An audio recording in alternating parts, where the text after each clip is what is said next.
जो बच्चे एक बॉर्डर लाइन पे थे वो बहुत खुश हैं अभी, तो इस खुशी के चक्कर में बहुत मेहनत करने के लिए वो रेडी। उन्होंने अगर ये एक हफ्ता भी वेस्ट किया उस चक्कर में क्या होगा कि वो जो पीछे वाले बच्चे हैं वो आपसे आगे निकल जाएंगे। तो ऑलमोस्ट 4 से 5 दिन में आप पूरे सिलेबस को बायो के रिवाइज कर पाओगे। टेस्ट कब देना मैं आपको बताता हूँ। रीनीट तक फ्री एक्सेस आपके पास इसका रहेगा। Hey champs, welcome back to new video. आप लोग मुझसे लगातार ये मैसेज करके बोल रहे थे कि भैया जो आप रिविजन प्लान हमें देते हो उसे वापस से रीनीट के लिए प्रोवाइड कर दो, ताकि हम लोग अपने सिलेबस को 30 डेज के अंदर वापस से रिवाइज कर पाएं, 3 से 4 बार रिवाइज कर पाएं, और जो हमारा रैंक आया था या तो वो मेंटेन रहे या तो वो इंप्रूव हो जाए और हमें एक अच्छा मेडिकल कॉलेज मिल पाए। इस पॉइंट ऑफ टाइम में जो सबसे इंपॉर्टेंट चीज जो आपको करनी है वो है रिवीजन करना। कोई भी नया चीज आपको नहीं करना है, जो आपने ऑलरेडी पढ़ा हुआ है, ऑलरेडी आपके पास नोट्स हैं, उसको रिवाइज करना है। क्वेश्चन प्रैक्टिस करना है आइदर थ्रू पीवाईक्यूज और थ्रू योर मॉक टेस्ट। ठीक है, वहां से वीक टॉपिक्स पता करोगे, हाई वेटेज चीजें पता करोगे और उसको रिवाइज करते रहोगे। यही आपको मेन चीज करनी है, बट एक प्लानर के थ्रू करना होगा ताकि आप हर चैप्टर को ज्यादा से ज्यादा बार रिवाइज कर पाओ, अपने वीक टॉपिक्स को ज्यादा से ज्यादा बार देख के जाओ। इसलिए प्लानर मैं आपको दे रहा हूँ, इसको आप अपने अकॉर्डिंग मॉडिफाई कर सकते हो। ये आपके पास फ्री हैंड है, बस एक बेसिक स्ट्रक्चर मिल जाएगा आपको इससे, जिसको आप यूज कर पाओगे बिना कोई अपना टाइम इसमें इन्वॉल्व किए। ठीक है। दूसरा एक दिक्कत ये भी, क्योंकि आपने अभी पढ़ाई छोड़ दी, जिनके भी अच्छे मार्क्स आ रहे थे या फिर जो बॉर्डर लाइन पे थे वो सोच रहे थे कि रिजल्ट के बाद ही आप सोचेंगे जो करना है, तो उन्होंने पढ़ाई छोड़ दी थी। तो 10 दिन के आसपास समय हो गया, तो आपको 2 से 3 दिन लग सकता है इस प्लान को अडेप्ट करने में, क्योंकि अब आप वापस से अचानक जाके 12 घंटे की स्टडी नहीं कर सकते। बट उसमें आपको परेशान नहीं होना है। धीरे धीरे 1 सब्जेक्ट 2 सब्जेक्ट करके ही आप इस प्लान को फॉलो करना स्टार्ट करोगे, और धीरे धीरे आप तीनों सब्जेक्ट के लिए प्लान को फॉलो करना स्टार्ट कर दोगे। और इसमें आपको 3 से 4 दिन का समय ही लगेगा, ज्यादा समय नहीं लगेगा, क्योंकि ज्यादा दिन नहीं हुआ है, 10 दिन का ही समय अभी हुआ है आपके एग्जाम को हुए हुए। अब इस प्लानर को अगर आप आज से स्टार्ट करते हो फॉलो करना, तो 1 हफ्ते के अंदर, मतलब ऑलमोस्ट नेक्स्ट संडे तक, आप 70 to 80% चैप्टर्स आपके प्रिपेयर हो जाएंगे और आप मॉक टेस्ट वापस से जैसे फुल सिलेबस देते थे वैसे दे पाओगे। ठीक है। इस प्लानर को एफिशिएंटली फॉलो करने के लिए आपको 12 से 14 घंटे की स्टडी करनी होगी, मतलब सिटिंग लगानी होगी। सिटिंग आप ज्यादा लगाओगे, ऑलमोस्ट 17 आवर्स के आसपास, 16-17 आवर्स के आसपास, जिसमें से आपका जो पढ़ाई के घंटे होंगे जिसमें आप एक्चुअल पढ़ रहे होगे वो 12 to 14 आवर्स के आसपास निकल के आएगा। और ये आपको प्रॉमिस करना है, क्योंकि देखो जिन बच्चों के अच्छे मार्क्स आए हैं, ठीक है, वो इस पॉइंट में थोड़ा सा दुखी है, क्योंकि वो सोचे थे यार हमने अच्छा परफॉर्म किया था, हमें मेडिकल कॉलेज मिलना चाहिए था, जो कि आप डिजर्व भी करते हो। बट जो बच्चे एक बॉर्डर लाइन पे थे वो बहुत खुश हैं अभी, ठीक है, क्योंकि उनको एक सेकंड चांस मिला है। तो इस खुशी के चक्कर में बहुत मेहनत करने के लिए वो रेडी है। तो जिन बच्चों के ऑलरेडी अच्छे मार्क्स आए हैं, उन्होंने अगर ये 1 हफ्ता भी वेस्ट किया इस पैनिक के चक्कर में, एंजाइटी के चक्कर में, या इस सैडनेस के चक्कर में कि हमारे साथ अच्छा नहीं हुआ है, जो कि नहीं हुआ है ऑब्वियसली, बट उस चक्कर में क्या होगा कि वो जो पीछे वाले बच्चे हैं वो आपसे आगे निकल जाएंगे। तो जो अच्छा मार्क्स ऑलरेडी लेके आए हैं उन्हें ये कोशिश करना है कि वो या तो उसे मेंटेन करें या उसे इंप्रूव करें, और जो नीचे हैं उन्हें ये कोशिश करना है कि यार देखो सेकंड चांस मिला है, हमें उन बच्चों को पीछे करना है जो ऑलरेडी हमसे आगे। ठीक है। तो इस तरीके से अब यहाँ पे जो अच्छे से मेहनत करेगा वो आगे निकल जाए, क्योंकि बहुत सारे बच्चे ऐसे हैं जो बॉर्डर लाइन पे अटके हुए हैं।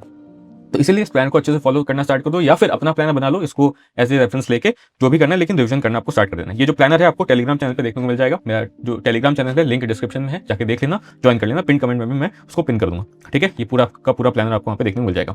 दूसरी चीज, एक इंपॉर्टेंट न्यूज मैं आपको देना चाहता हूँ, जो कि सिलेक्शन ने इस पॉइंट ऑफ टाइम में आपको हेल्प करने के लिए जो कंसेप्ट बिल्डर टेस्ट हमारी थी, जहां से इस साल ऑलमोस्ट 700 मार्क्स तक बच्चे लेके आए थे, 360 के बहुत सारे बच्चे थे जो कि बायो में फुल स्कोर करके आ रहे थे। बट इससे पहले कि हम लोग आपको बताते, शेयर करते, ये न्यूज आ गई कि रीनीट होने वाला है, तो फिर उस मार्क्स का कोई मतलब ही नहीं, जो हमारे बच्चों का फायदा नहीं करा पाए, तो हमने फिर वो चीज शेयर नहीं करी आपके साथ। तो बट इस पॉइंट ऑफ टाइम में बहुत हार्ड टाइम है। आई नो कि बहुत सारे बच्चे जिन्होंने मॉड्यूल्स अपने बेच दिए थे क्योंकि उनके अच्छे मार्क्स आ रहे थे, और अब उनके पास मटेरियल नहीं है, या फिर बहुत सारे ऐसे बच्चे जिनकी टेस्ट खत्म हो चुकी है या वो टेस्ट ऑलरेडी दे चुके हैं, तो उन्हें नया टेस्ट चाहिए। तो वो जो हमारी कंसेप्ट बिल्डर टेस्ट सीरीज है, जो कि ऑलरेडी एक बहुत अच्छी टेस्ट सीरीज है, अच्छे लेवल की टेस्ट सीरीज है, अगर आप एक्सपेक्ट करो कि रीनीट हार्ड आने वाला है, उसके लेवल की कोई टेस्ट सीरीज चाहिए, तो कंसेप्ट बिल्डर टेस्ट सीरीज वो टेस्ट सीरीज जो आपको हेल्प कर सकती है। तो ये हमने प्रोवाइड कर दी है आपको। रीनीट तक फ्री एक्सेस आपके पास इसका रहेगा। आपको सिलेक्शन ऐप या वेबसाइट पे जाना है, ठीक है, वहां जैसे लॉग इन करोगे आपको रीनीट कमबैक टेस्ट सीरीज के नाम से वो टेस्ट सीरीज शो होगा। ठीक है, जिसमें 35 टेस्ट है, पार्ट टेस्ट और फुल सिलेबस मिला के। एक्सपेरिमेंटल जो केमिस्ट्री उसका भी एक टेस्ट हमने इंक्लूड कर दिया है। सारे टेस्ट के आपको टेक्स्ट एंड वीडियो सॉल्यूशंस मिलेंगे, जो कि टॉपर के पॉइंट ऑफ व्यू से सबको पता है। बस इसमें डाउट सपोर्ट वगैरह आपको नहीं मिला, क्योंकि ऑब्वियसली वो सारे पेड बच्चों के लिए है। तो जितने भी पेड बच्चे हैं उनके लिए वो टेस्ट जैसे थी उनके पास वैसे ही चलेगी। उनके सारे डेटा वहाँ पे ऑलरेडी अवेलेबल है, जो भी उन्होंने टेस्ट अटेम्प्ट किया है नहीं किया है। डाउट सपोर्ट का फीचर जो भी हमारे पेड बच्चे हैं उनको ऑलरेडी वापस से हमने खोल दिया है। आप डाउट्स पूछ सकते हो टेस्ट अटेम्प्ट करने के बाद, वहाँ पे आपके डाउट्स क्लियर होने लगेंगे। मैं एक मेंटरशिप सेशन लूंगा आपके लिए, जो भी पेड बच्चे हैं, ताकि उन्हें मैं समझा पाऊँ कि रीनीट के लिए कैसे प्रिपेयर करना है वापस से। और कोई भी अगर आपके डाउट्स है तो आप वहाँ पे पूछ पाओगे मेरे से। और इसके अलावा जो भी टेस्ट आपने दिए हैं, ठीक है, वो तो ठीक है, आप उसको वापस रिव्यू कर सकते हो। और उसके अलावा हम आपको कुछ टेस्ट जो है वह और भी नए प्रोवाइड करेंगे, जो भी हमारे पेड बच्चे हैं। बाकी जिन्होंने कुछ भी सब्सक्रिप्शन नहीं लिया था सिलेक्शन ऐप पे, उन्हें भी हमने कंसेप्ट बिल्डर टेस्ट सीरीज है उसको प्रोवाइड कर दिया है रीनीट कमबैक टेस्ट के नाम से, ताकि आप फ्री में इसको एक्सेस कर पाओ। और इसी तरीके से सिलेक्शन अभी आपका हेल्प कर सकता है। ठीक है, तो इसको देरी मत करना, ज्वाइन कर लेना, क्योंकि बहुत ज्यादा हेल्पफुल टेस्ट सीरीज है। ये फ्री में आपको कहीं नहीं देखने को मिलता अगर ये रीनीट वाला सिचुएशन नहीं आता तो। ठीक है, तो चलो आगे बात करते हैं हम लोग प्लानर के ऊपर। तो देखो इसमें मैं आपको फिजिक्स, केमिस्ट्री, बायो तीनों को प्लानर देने वाला हूँ। इसमें ये ध्यान रखना है कि आपको तीनों सब्जेक्ट में इक्वल टाइम डिस्ट्रीब्यूट करना है, क्योंकि ऑब्वियसली तीनों सब्जेक्ट ही इंपॉर्टेंट है आपके सिलेक्शन के लिए। 4 to 4.5 आवर्स का टाइम आपको फिजिक्स को देना है, केमिस्ट्री में 4 to 4.5 आवर्स, बायो में 4 to 4.5 आवर्स। इसको आप थोड़ा बहुत चेंज कर सकते हो अपने वीकनेस और ईजी चैप्टर्स, ईजी सब्जेक्ट्स के अकॉर्डिंग, ठीक है। केमिस्ट्री में अगर हम लोग बात करें इनऑर्गेनिक, ऑर्गेनिक और फिजिकल की, तो इनऑर्गेनिक में आप ऑलमोस्ट 1 घंटे का समय दे दो, ऑर्गेनिक और फिजिकल में आप 1.5 आवर्स का समय दे सकते हो, ठीक है। अब बात करते हैं बायोलॉजी के प्लान को कि कैसे उसको फॉलो करना है। देखो, बायोलॉजी के प्लान में ऑलमोस्ट 32 चैप्टर्स आपको देखने को मिलेंगे, टोटल जो चैप्टर्स हैं उसको आपको सबसे पहले डिवाइड कर लेना है अपने ईजी चैप्टर्स और अपने वीक या फिर हार्ड चैप्टर जो आपको हार्ड लगते हैं। अब एग्जांपल के लिए मैंने यहाँ डिवाइड किया है, आप इसको चेंज कर सकते हो अपने ईजी और टफनेस के अकॉर्डिंग। तो 12 चैप्टर्स मैंने ईजी में रखे हैं, जिसमें ये चैप्टर्स आपको दिख रहे होंगे, ठीक है। और जो बाकी के चैप्टर्स बचे हैं उसको मैंने वीक चैप्टर्स में ऐसे ग्रुप में डिवाइड कर दिया है, A, B, C, D and E group, ठीक है। सारे ग्रुप में ऑलमोस्ट 3 से 4 चैप्टर आपको दिख रहे होंगे, ठीक है। अब इसी ए बी सी डी को मैंने यहाँ पे अरेंज किया है और इजी वाले को भी एक जगह अरेंज कर दिया। तो ऐसे ही आपको उसको प्लान को फॉलो करना है।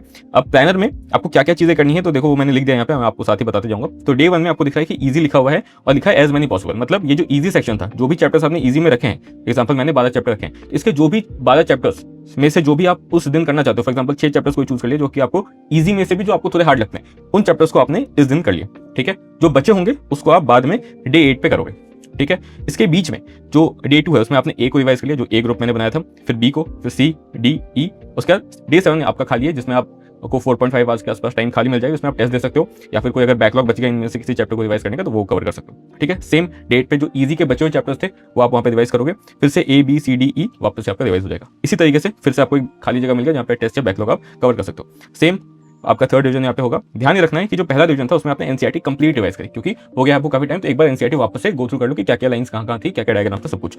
जो सेकंड डिवीजन होगा उसमें फिर से आपको ट्राई करना है कि एनसीईआरटी कंप्लीट, बस इस बार आपका टाइम तो कम हो जाएगा। उसके बाद जो थर्ड डिवीजन है उसमें आप रिवीजन कर सकते हो थ्रू क्वेश्चन प्रैक्टिस। अगर आप ऐसे बच्चों जिसको पढ़ने के बाद क्वेश्चन गलत हो जाते हैं, ठीक है, एनसीईआरटी की पूरी कर ली फिर भी क्वेश्चन गलत हो जाते हैं, तो उस केस में आपको क्वेश्चन प्रैक्टिस इंपॉर्टेंट है। बट अगर आप एक ऐसे बच्चों जिसने ऑलरेडी क्वेश्चन प्रैक्टिस करी है और चीज़ों को एनसीईआरटी में ऐड कर लिया है, तो फिर एनसीईआरटी ही आपका एक कंप्लीट सोर्स है, क्योंकि आप जब उन पॉइंट्स को पढ़ोगे जो मार्क आपने किया हुआ है कि हाँ मिस्टेक था, तो आपको याद है कि हाँ ये क्वेश्चन ऐसा था जिसमें मैंने मिस्टेक करी थी, तो वो आपका वहाँ से रिकॉल होते जाता है, ठीक है। तो अपने प्रेफरेंस के अकॉर्डिंग आपको क्वेश्चन प्रैक्टिस ज़्यादा करना है या एनसीईआरटी ज़्यादा रिवाइज करनी है वो आप देख सकते हो, बट एनसीईआरटी को रिवाइज करते हैं। तो थर्ड जब आपका रिविजन आएगा उसमें आपने क्वेश्चन प्रैक्टिस थ्रू रिविजन किया सारे चैप्टर्स का, आइदर आप मार्क पीवाईक्यूज कर लोगे या मार्क क्वेश्चंस कर लोगे, बट एनसीईआरटी बेस्ड सोर्स से करना, ठीक है।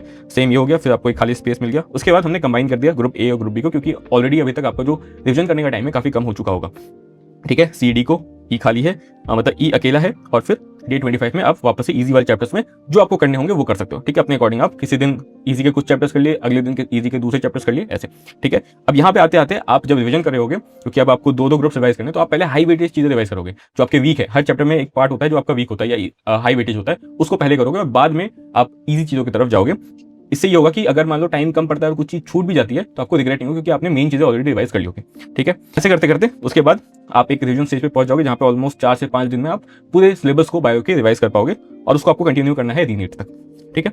उसके बाद बात करते हैं केमिस्ट्री के ऊपर, केमिस्ट्री के प्लानर को कैसे फॉलो करना है। तो फिजिकल की अगर आप बात करोगे तो उसमें आपको ये सारे चैप्टर्स पता है, mole concept, structure of atom, redox, solution, electrochem, chemical kinetics, equilibrium, thermo. ये आपके हाई वेटेड चैप्टर्स हैं, ज्यादा क्वेश्चन पूछे जाते हैं और ये आपके थोड़े ईजी चैप्टर्स हैं, ठीक है। पहले जो टाइम है उसमें आपको ऐसे डिवाइड करना है कि जो आपको 1.5 आवर्स का टाइम मैंने अलॉट किया था फिजिकल में, उसमें से 0.5 आवर्स मतलब हाफ आवर आपको निकाल लेना है फॉर फॉर्मूला या फिर नोट्स के रिविजन, और डेली ट्राई करना है कि 2 चैप्टर के मैं फॉर्मूला देख लूं या फिर मैं किसी एक चैप्टर का नोट्स देख लूं, ऐसे। और प्रेफरेंस ये रखना है, जैसे मैंने ग्रुप बना दिया सॉल्यूशन और मोल कंसेप्ट, एक दिन फॉर्मूला देख लिया, क्योंकि एक जैसे चैप्टर्स हैं, ठीक है, सिमिलर कंसेप्ट आपको देखने को मिलेगा। इलेक्ट्रोकेम, रिडॉक्स रिलेटेड चैप्टर्स हैं, एक साथ आपने इसके फॉर्मूला देख लिया अगर है तो, या फिर थ्योरी है तो थ्योरी देख लिया। इक्विलिब्रियम, स्ट्रक्चर ऑफ एटम एक साथ देख लिया, थर्मो केमिकल काइनेटिक्स को एक साथ देख लिया फॉर्मूलाज को। ये पहला रिवीजन था। मान लो नेक्स्ट रिवीजन आया, इसके बाद 4 दिन बाद आपका फिर से वापस से साइकिल चलेगा फॉर्मूला नोट्स का, तो अगले बार आपने सिर्फ नोट्स देख ली, ठीक है, थ्योरी वाले पॉइंट देख लिए, उसके अगले वाले में फिर से आपने फॉर्मूला देखिए। तो इस तरीके से आप चेंज कर सकते हो, जो भी आपको लगे कि मैं भूल रहा हूँ वो मैं चेक करते जाऊंगा, वो वापस से मैं रिवाइज करते जाऊंगा, ठीक है। उसके बाद ये तो हो गया 0.5 आवर्स। 1 आवर में आपको फिर क्वेश्चन प्रैक्टिस सेशन रखना है अपना फिजिकल का, जिसमें जो प्लानर है आपको यहाँ पे दिख रहा होगा। प्लानर में ये ध्यान देना है कि जब भी आप रिविजन करोगे क्वेश्चन प्रैक्टिस के लिए, तो आप हमेशा टाइमर लगा लोगे, क्योंकि आपने देखा था कि जो फिजिकल आई थी उसमें कैलकुलेशन काफी ज्यादा डोमिनेट था और उसमें आपका टाइम लग रहा था। अगर आप वहाँ फास्ट कैलकुलेशन नहीं करोगे एक्यूरेटली तो आप लेंदी पेपर में फंस जाओगे और आपकी एक्यूरेसी भी कम हो जाएगी। इसलिए हमेशा टाइमर लगा के पीवाईक्यू सॉल्व करना है या फिर कोई भी मार्क क्वेश्चन सॉल्व कर रहे हो, ठीक, इससे आपका जो कैलकुलेशन स्पीड है वो बढ़ेगा और एक्यूरेसी भी बढ़ेगी, ठीक है। तो आपको यहाँ पे मैंने लिख दिया क्या सॉल्व करना है। जैसे डे 1 है सॉल्यूशन का पीवाईक्यू कर लिया, इलेक्ट्रोकेम का पीवाईक्यू, सब कुछ लिखा हुआ है। ऐसे करते करते डे 7 तक आपका एक बार पूरा का पूरा पीवाईक्यू रिवाइज हो जाएगा। वापस से फिर से पीवाईक्यू करना है, इस बार आपको पीवाईक्यू करने में कम टाइम लगेगा, ठीक है। उसके बाद थर्ड जब रिवीजन कर रहे होगे तो इस बार क्वेश्चन प्रैक्टिस में आपने मॉड्यूल या नोट्स या इंटेक्स के क्वेश्चन जो भी आपने मार्क किए हुए हैं उसको आपको करना है। वापस से आपको फिर पीवाईक्यू करना है। इस बार आप दो चैप्टर के पीवाईक्यू कर रहे होगे और ऐसे करते करते आप डे 27 के बाद एक ऐसे स्टेज पे होगे कि आप ऑलमोस्ट हर 5 दिन में अपने फिजिकल के चैप्टर्स के या तो पीवाईक्यू या तो मार्क क्वेश्चन को रिवाइज कर पाओगे। ठीक है। रिसोर्सेज जो फिजिकल में ध्यान रखना है करने के लिए वो है फॉर्मुलाज और नोट्स, ठीक है, जो कि मैंने आपको बताया 0.5 आवर्स देके। दूसरा पीवाईक्यू, ठीक है, नीट के जेई के अगर आपने पहले किए हैं तो ही करने, अब नए तरीके से जेई के पीवाईक्यूज नहीं उठाने। ठीक है। अगर आपने पहले किए तो करो, अदरवाइज मत करो। तो ये पीवाईक्यू हो गया। फिर थर्ड हो गया आपका मॉड्यूल, जिसमें मार्क क्वेश्चन जो आपने ऑलरेडी किए हैं वो उसमें जो आपने इंपॉर्टेंट मार्क किए सिर्फ उनको रिवाइज करना है। वापस से पूरा मॉड्यूल करने का समय आपके पास अभी नहीं है, 1 महीने में आप सब कुछ नहीं कर पाओगे। अब बात करते हैं इनऑर्गेनिक की। इसमें आपको 1 घंटे का समय देना है डेली, और जो प्लानर है आपको यहाँ पे सामने दिख रहा होगा। जो कंसेप्चुअल चैप्टर्स उसमें पीवाईक्यू सॉल्व करने हैं, और जो आपके NCERT dominant chapters like P block, DNF block, ठीक है, इसमें आपको एनसीईआरटी को बार बार रिवाइज करना है। तो पेडिक क्लासिफिकेशन में पीवाईक्यू, केमिकल बॉन्डिंग में पीवाईक्यू, कोऑर्डिनेशन कंपाउंड में पीवाईक्यू, पहले 3 दिन में ये हो गया। फिर ब्लॉक केमिस्ट्री स्टार्ट करेंगे, आधा पी ब्लॉक एनसीईआरटी करो। फिर डे 5 में आधा पी ब्लॉक जो बचा हुआ था उसके एनसीईआरटी करो। डे 6 में डीएनएफ हाफ, ठीक है, एनसीईआरटी। डे 7 में डीएनएफ हाफ एनसीईआरटी, ठीक है। उसके बाद अगले में वापस से पेडिक क्लास में आपने पीवाईक्यू किया था, यहाँ पे एनसीईआरटी कर लो क्योंकि उसका एनसीईआरटी इंपॉर्टेंट है। केमिकल बॉन्डिंग में पीवाईक्यू किया था, वही ज्यादा इंपॉर्टेंट, पीवाईक्यू फिर से रिवाइज करो। कोऑर्डिनेशन कंपाउंड भी न्यूमेरिकल बेस्ड चैप्टर है तो पीवाईक्यू फिर से हम लोग करेंगे। वापस से इसमें एनसीईआरटी एनसीईआरटी एनसीईआरटी, ठीक है। उसके बाद केमिकल बॉन्डिंग में पीवाईक्यू कर लिया काफी बार, तो कुछ मॉड्यूल के एक्स्ट्रा क्वेश्चन अगर आपने मार्क किए हुए हैं तो उसको कर लो। कोऑर्डिनेशन कंपाउंड में भी सेम। फिर पी ब्लॉक में वापस से आप ये चीज कर सकते हो कि अब थर्ड डिवीजन में अगर आपको लग रहा है एनसीईआरटी ही वापस पढ़ना है तो एनसीईआरटी पढ़ो, अदरवाइज अगर आपको लग रहा है पीवाईक्यू एक बार देख लेते हैं या क्वेश्चन प्रैक्टिस एक बार वापस से देख लेते हैं इन चैप्टर्स की, तो आप वो कर सकते हो। ठीक है। सेम चीज इस तरीके से आपका चलते रहेगा और आप एक ऐसे स्टेज पे पहुंच जाओगे जहां पे ऑलमोस्ट आप 5 डेज के अंदर अपनी पूरी जो इनऑर्गेनिक केमिस्ट्री को रिवाइज कर पाओगे जब तक आपका रीनीट नहीं हो जाता है। ठीक है। रिसोर्सेज में ध्यान रखना है कि एनसीईआरटी, ह्यूरिस्टिक सीरीज, हाँ ह्यूरिस्टिक सीरीज बहुत इंपॉर्टेंट। जब आप P block and DNF block को रिवाइज करोगे ना बहुत दिन बाद, तो पहले रिवीजन में आप ह्यूरिस्टिक देख लेना। इससे क्या होगा कि आपकी चीजें जल्दी रिकॉल हो जाएगी और आप जल्दी एनसीईआरटी को रिवाइज कर पाओगे। ठीक है। बहुत इंपॉर्टेंट ह्यूरिस्टिक, अभी मैंने गूगल फॉर्म फिल करवाया था तो उसमें जितने बच्चे सिलेक्ट हुए सब ने ह्यूरिस्टिक फॉलो किया, इसलिए ह्यूरिस्टिक देख लेना बहुत हेल्पफुल है। ठीक है। फ्री में सीरीज अवेलेबल है आपकी यूट्यूब पे भी और सिलेक्शन ऐप पे भी। अच्छा, पीवाईक्यू आपको करना है, एनसीईआरटी बेस्ड क्वेश्चंस करने हैं और मॉड्यूल्स जहां भी मेंशन किया है मैंने वहां पे आपको करना है। ठीक है। ऑर्गेनिक की बात कर लेते हैं तो 1.5 आवर्स का समय आपको डेली देना है। प्लानर आपको यहाँ पे सामने दिख रहा है, जहाँ पे नोट्स करना है नोट्स में लिख दिया, जहाँ पे पीवाईक्यू करना है पीवाईक्यू लिख दिया। तो जीओसी में सबसे पहले नोट्स एक बार देख लेना, आईयूपैक आइसोमेरिज्म एक बार देख लो ताकि बेसिक्स क्लियर हो जाए। फिर जीओसी में डे 3 में आप पीवाईक्यू कर लो। फिर हाइड्रोकार्बन एनसीईआरटी डोमिनेंट है तो ह्यूरिस्टिक देख लेना। जब भी आप पहला रिवीजन कर रहे हो यहाँ पे आपको सब में एनसीईआरटी कवर करने के लिए ह्यूरिस्टिक देख लेनी, उसमें रिएक्शन कॉपी के थ्रू पूरे आपके कंसेप्ट्स और आपकी एनसीईआरटी की थ्योरी कवर हो जाती है, यार क्वेश्चन हो स्टेटमेंट बेस्ड क्वेश्चन सब इंटेक्स क्वेश्चन के साथ। तो ये आप यहाँ पे ह्यूरिस्टिक देख लेना, आपका ही कवर हो जाएगा पहले रिवीजन में। उसके बाद से आप खुद से रिवाइज कर सकते हो, जैसे मैंने ह्यूरिस्टिक में सिखाया सेम तरीके से खुद रिवाइज करो। ठीक है। तो डे 10 में आपने क्या कर लिया, वापस से जीओसी के पीवाईक्यू किए, वापस से एनसीईआरटी लिखा हुआ है तो आपने खुद से रिएक्शन कॉपी के थ्रू रिवीजन कर लिया जैसे ह्यूरिस्टिक में बताया। सेम चीज यहाँ पे लिखा हुआ है, एक्स्ट्रा क्वेश्चन मतलब कि मॉड्यूल क्वेश्चन जो मार्क किए जीओसी में वो कर लो क्योंकि वहां से कंसेप्चुअल क्वेश्चन आते हैं। ठीक है। वापस यहाँ पे फिर पीवाईक्यू सॉल्व कर लिया आपने, एनसीईआरटी 2 बार रिवाइज कर लिया तो यहाँ पीवाईक्यू कर लो। फिर यहाँ पे वापस आपने एनसीईआरटी सॉल्व कर लिया। ऐसे आप एक ऐसे स्टेज पे पहुंच जाओगे जहाँ पे ऑलमोस्ट 4 से 5 दिन के अंदर आप वापस अपनी पूरी ऑर्गेनिक को रिवाइज कर पा रहे होगे 1.5 आवर्स का समय देके, और ये आपको रीनीट तक कंटिन्यू करना है। रिसोर्सेज इसके सेम है इनऑर्गेनिक जैसे, एनसीईआरटी और ह्यूरिस्टिक पे आपको ध्यान देना है। पीवाईक्यू आपको करना है जहाँ पे भी इंपॉर्टेंट है, मार्क क्वेश्चन करने हैं, एनसीईआरटी बेस्ड क्वेश्चंस करने हैं, और इतना कर लोगे तो आपकी ऑर्गेनिक काफी हो जाएगी। अब फिजिक्स के प्लानर की बात करते हैं तो फिजिक्स में जो 4.5 आवर्स या 4 आवर्स जो भी आप अलॉट कर रहे हो उसको स्प्लिट कर देना है 1 आवर और 3 to 3.5 आवर्स के बीच। 1 आवर में आपको फॉर्मुलाज और नोट्स को रिवाइज करना है और ट्राई करना है कि डेली 4 से 5 चैप्टर्स के फॉर्मुलाज को एटलीस्ट 1 घंटे में देख लो, और बाकी जो बचे हुए 3 घंटे हैं, 3 से 3.5 घंटे, उसमें आपको पीवाईक्यू या फिर मार्क क्वेश्चन अपने प्रेफरेंस के अकॉर्डिंग रिवाइज करना है, सॉल्व करना है उसको बेसिकली, और 2 से 3 चैप्टर आपको डेली ट्राई करना है कि पीवाईक्यू या फिर मार्क क्वेश्चन सॉल्व कर लें। तो प्लानर जो है पीवाईक्यू मार्क क्वेश्चन को सॉल्व करने के लिए टाइम लगा के जो कि आपको करना है वो यहाँ पे दिख रहा होगा आपको। डे 1 में आपको दिख रहा है कि ग्रुप ए में 3 चैप्टर है, इन 3 चैप्टर के आपने पीवाईक्यू सॉल्व कर लिए। बी ग्रुप में ये 3 चैप्टर आ रहे हैं, सी में ये 3 चैप्टर, डी में ये 3 चैप्टर, ई में ये 3 चैप्टर, एफ में ये 4 चैप्टर, 7 में आप जो ग्रुप जी है उसमें ये 3 चैप्टर, एच में आपको ये 3 चैप्टर देखने को मिल रहे हैं, आई में आपको ये 3 चैप्टर देखने को मिल रहे हैं। उसके बाद यही A B C D E F G H I आपके रिपीट होंगे और ऑलमोस्ट आप देख रहे हो कि एक ऐसे स्टेज पे पहुंच जाओगे जहां पे आप 1 2 3 4 5 6 7 8 9 डेज के अंदर आपकी पूरी फिजिक्स रिवाइज हो जाएगी। तो ऑलमोस्ट अगर आपको 30 डेज का भी टाइम मिल रहा है तो आप 3 बार फिजिक्स वापस से गो थ्रू कर सकते हो एटलीस्ट पीवाईक्यू और मार्क क्वेश्चंस को। तो अगर आपने यहाँ पे पहली बार पीवाईक्यू किया तो दूसरे में अगर आपको लग रहा है कि मार्क क्वेश्चन कर लेते हैं तो यहाँ पे वो कर सकते हो, और थर्ड में वापस से पीवाईक्यू या फिर मार्क क्वेश्चन में भी जो आपको और इंपॉर्टेंट पता चला है तो उसको आप साथ में कर सकते हो। उसके बाद यही चीज़ आपको रीनीट तक कंटिन्यू करनी है और ये ध्यान देना है कि आप रिविजन अपना कंटिन्यू करते रहो। ठीक है। टाइम को कम करते जाना है, इंपॉर्टेंट चीज़ों को ब्रशअप करते जाना है और जो वीक चीज़ें हैं उसको आपको इंप्रूव करते जाना है। इतना करोगे तो रीनीट में जो आपकी रैंक आएगी वो या तो नीट 26 में जो आई थी उससे बेटर आएगी या तो एटलीस्ट मेंटेन रहेगी, ड्रॉप नहीं होगा। ठीक है। इसके अलावा आपको जो टेस्ट देना है, टेस्ट कब देना है मैं आपको बताता हूँ। तो टेस्ट के लिए आपको ऑलमोस्ट 4.5 आवर्स का टाइम चाहिए, 3 घंटा टेस्ट देने के लिए और ऑलमोस्ट 1.5 to 2 आवर्स एनालिसिस करने के लिए। तो जिस दिन भी आपको टेस्ट देना हो, संडे को देना है, तो संडे को किसी भी एक सब्जेक्ट को आपने स्किप कर दिया, उसका रिवीजन आपने उस दिन नहीं किया। किस सब्जेक्ट या किस चैप्टर को स्किप करना है वो आप डिसाइड करो कि वो जो उस दिन जो भी प्लानर में है उसमें सबसे ईजी पार्ट मेरा क्या है, जो भी आपको ईजी लग रहा होगा उस सेक्शन को स्किप करो, क्योंकि सब में आपने ऑलमोस्ट 4 to 4.5 आवर्स का समय दिया है, तो आप स्किप करके वो टाइम बचा लोगे और उस टाइम को आप टेस्ट देने में यूज कर पाओगे। ठीक है, ट्राई करना कि फर्स्ट वीक में, क्योंकि आप रिवीजन पे ज़्यादा फोकस कर रहे होगे, क्योंकि आप चीज़ों को याद करोगे क्या क्या चीज़ें थी आप भूल चुके हो, तो एक टेस्ट आप संडे को दे दो, जो भी आपका नियरेस्ट संडे आ रहा है, एक हफ्ते बाद जो भी संडे आएगा उसमें आप टेस्ट दे देना एक टेस्ट, और उससे पहले ट्राई करो कि फोकस रिवीजन पे ही आपका रहे।